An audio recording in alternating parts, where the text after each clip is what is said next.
the situation, well, it's gone out the window. There's been quite a few developments, or rather there haven't been any developments since we got here in Tawau. Our boat paperwork said we should have left yesterday.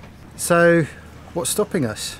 Well, it seems as if these new rules that have come in since we departed have really come into effect, which means that there's a big question mark about whether we can check in at Nunakan, which is literally just over there. I can see it. Our agent has been fighting our cause apparently. She's been having lots of meetings.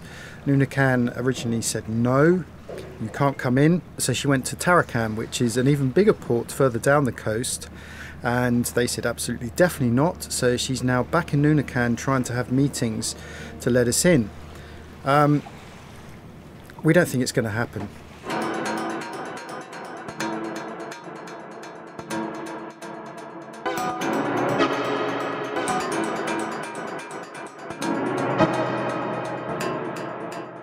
This really only leaves two options. The first is to head straight to Bitung, which is a port on the northeast corner of Sulawesi. It's 500-600 miles away from here, but it's not on the list of registered port of entries. So were we to go down there and not check in, we're really screwed basically, because we wouldn't be able to turn around and head up to the Philippines from that point because of the weather. And the next port of entry, which is Bali, would be even further away than what it is here now, and it's over 1,000 miles to Bali anyway. Why wouldn't we go to Bali to check in and have a nice 1,000-mile sail through Indonesia? Because we have no telecommunications, we have no SIM cards, no satellite data, and that's because our original plan was to stick to the coast. And the idea of going through Indonesia, not officially being allowed to land anywhere, can't reprovision, can't refuel, it would end up going all the way back round just underneath Jakarta, which is again in the wrong direction. So realistically it's not really an option. So that leaves one other option, and that is to turn around and go all the way back up the way we've just come back down and head to the Philippines. I'll update you on this later when we hear officially from our agent as to whether Nunukan is a goer or not. We suspect not, but fingers crossed. Doing? Listening to a podcast. Yeah, I'm just drying out some herbs which I'm going to then freeze. So these are coriander and this is chives. So you can freeze coriander then? Well, you can. You can't use it fresh, but you can use it in cooking. There's two ways of doing it. You can put it in ice cubes with butter or something like that, or you can chop it, and I'm going to vacuum seal it and freeze it that way, because we don't have enough room really to do the ice cube trick. So I'm going to give it a go. I love the hedgehog. We're checking out and we're now in customs, and customs have a very nice cake. Yes, so as I was saying, that's customs. We've done Jabatan Laut, which is the port authority. Then we've just got immigration left, which we have to go to the ferry terminal to do. But it's all going very smoothly, and as usual, all the staff polite, friendly, and they even offered us chocolate cake.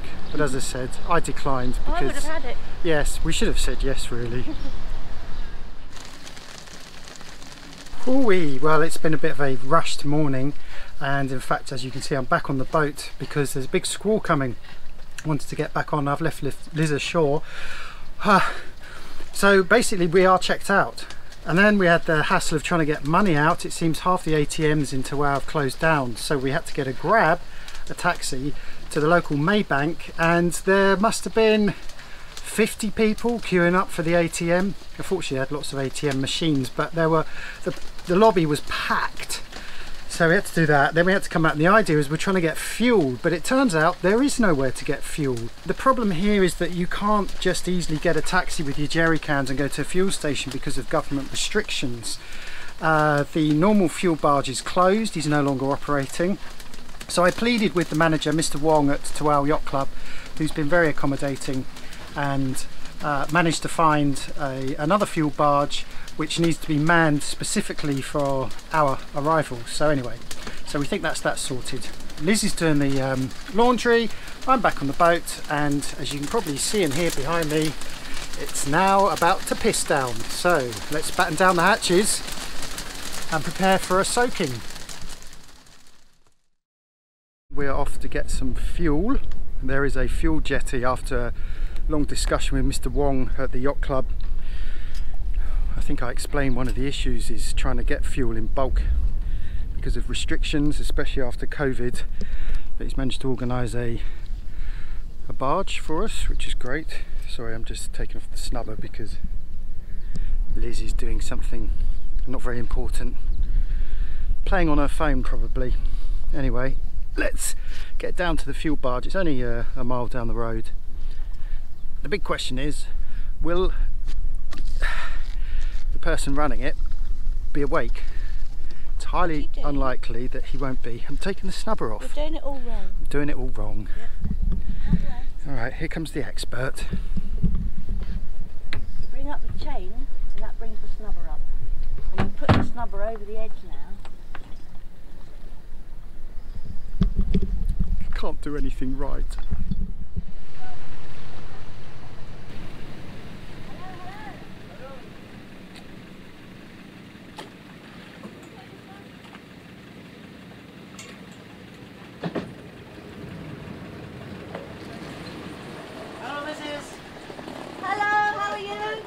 I'm fine, Mrs. Just watch down there, Liz. Just watch the panel. That's fine. It's much higher than this. Okay. It fires all the way along. It's nice and gentle. Good. Where are you from, Mrs.? From England. England? England. Oh. Manchester United, Liverpool. Liverpool? Yeah. Wow. Liverpool, Liverpool, definitely Rooney. Liverpool. Yes, I like Ronnie. Yeah, everybody loves Rooney.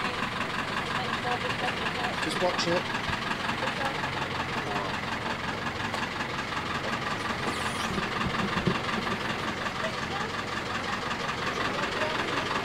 Just watch this panel. Oh, okay. I always get nervous with this. Hello. Hello, Hello, everybody. how are you? How are you? I am fine. Good. Good. Thank you. Today. I'm from Indonesia. You are. Indonesia. That's where we're Indonesia. going. Manado. Manado. Nunakan. Yeah. We're going to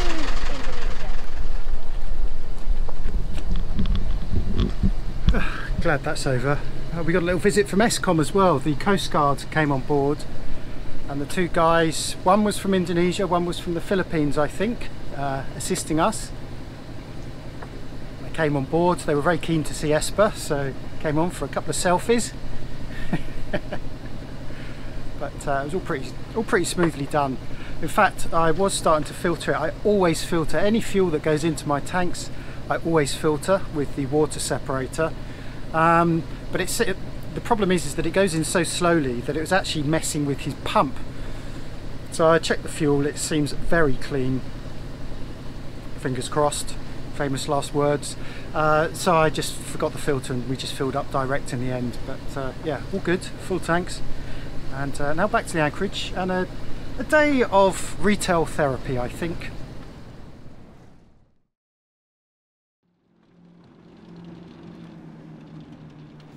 Well, it's that time. It's time to weigh anchor and leave Tawau. Tawau Yacht Club as well. We should say thanks to Mr. Wong, who was really helpful in accommodating us and also finding us fuel as well. So it's not far as the crow flies, but we do have a pretty shallow patch in between the island and the mainland that divides Malaysia and Indonesia.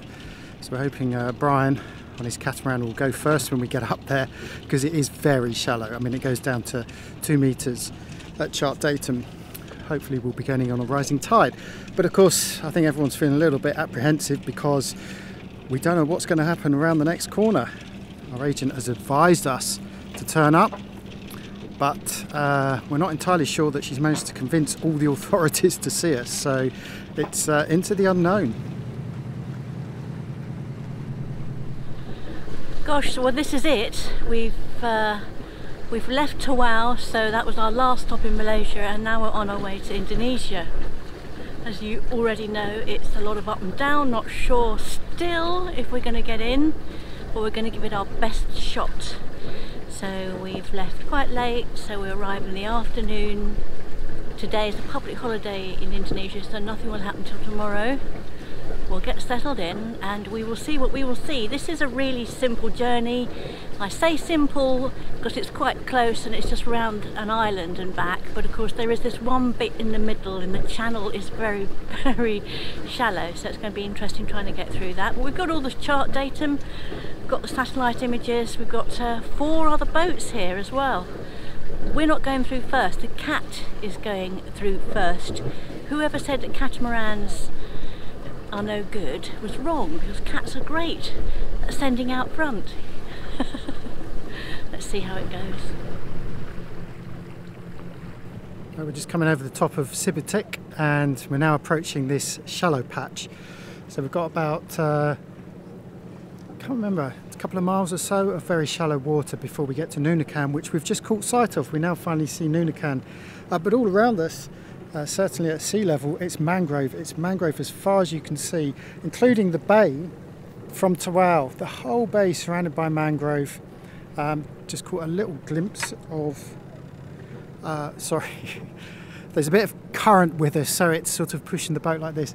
Yeah, there's a little glimpse of palm just up there, but otherwise it's all pure mangrove. The odd fisherman with his friend bobbing around in the sun.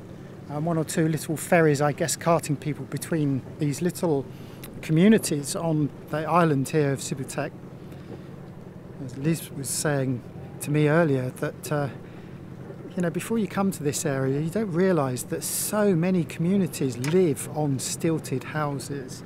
What is strange is how we've got used to them, because over in the west, and certainly before I came out here, I hadn't realised that these stilted houses, which we see all the time, all over Southeast Asia, in every country we've been to. That is the norm, that's the normal way of living. Usually out over water, but sometimes not, sometimes further inland, over marshes and just over land generally. Everything's on stilts. And you don't realise it till you get here, that's normal.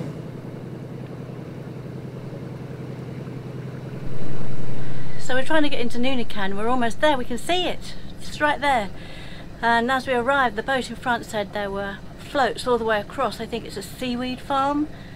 Whatever it is, it's a no-go area. We can't get across. But there is a small island over there, which is to the west. East. And then to the east of that island, there's a channel. So we're going to try and take this channel down and see if there's a way round to Nunukan that way. Well, we're actually going to, there's 2 islands. There's an even smaller island off the other island, which doesn't even feature on Navionics on our charts. It's counted as 1 island. But Brian had been looking at Google. It's too shallow. It's too shallow for us. We won't be able to get down there. It's too shallow. He's saying it's too far, 2.5 metres. It's just too risky.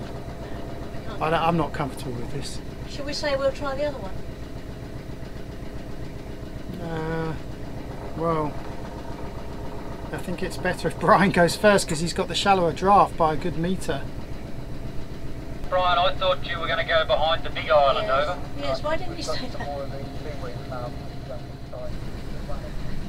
Oh, well, we're in 15 metres now, which is a lot better than it was a few minutes ago when we were in 2 metres of water. We're going through the larger channel.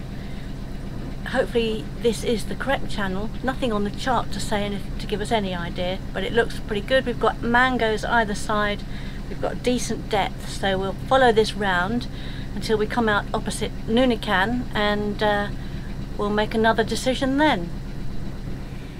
Well, we've just passed through that interesting little passage there, thanks to Brian on Amel Deck for leading the way. And curious, I think Sharon said it could be seaweed farms, Liz thinks possibly mollusk farms. I've absolutely no idea, but what is interesting is that it covers the whole of that entrance up through that cut through. And it was only by seeing the ferry route on Google Maps that Brian figured that you actually have to go inside behind the island. Anyway, we are now officially in Indonesian waters. I think we're almost there. So we've got Nunukan just over there, and yeah, we'll be coming in to drop the hook, and as I said before, into the unknown. We're not entirely sure what's going to happen next. October 2019, we left the Anambas, which is part of Indonesia, and we headed to Miri, which is part of Sarawak, which is part of Malaysia. So we arrived in Malaysia October 2019, and it is now February 2022. This is the first time we've left Malaysia since then. And we're back in Indonesia, but in a different part of Indonesia. We've never been here before, it's all new. And Nunukan is a really well sheltered little bay here, absolutely flat as.